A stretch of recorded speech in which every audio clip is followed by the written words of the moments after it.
Hi, இன்றைக்கி my style of குக்கிங்கில் இந்த ஃபிஷ் ஃப்ரை பண்ணியிருக்கேன்.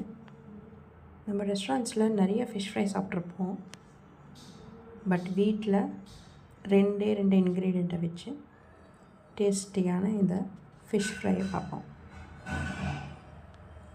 ஃபிஷ்ஷை நல்லா டர்மரிக் சால்ட் போட்டு வாஷ் பண்ணிவிட்டு அதோட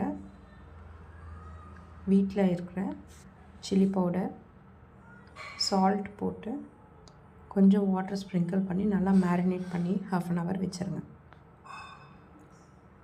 அதுக்கப்புறம் ஆயிலில் ஃப்ரை பண்ணி எடுத்துருங்க. டீப் ஃப்ரை பண்ண வேண்டாம். அவ்வளோதாங்க, ஃபிஷ் ஃப்ரை ரெடி. எனக்கு ரெஸ்டாரண்ட் ஃபிஷ் ஃப்ரையை விட என் வீட்டில் செஞ்சு சாப்பிட்ற ஃபிஷ் ஃப்ரை ரொம்ப பிடிக்கும். ட்ரை பண்ணிவிட்டு எப்படி இருக்குன்னு சொல்லுங்கள்.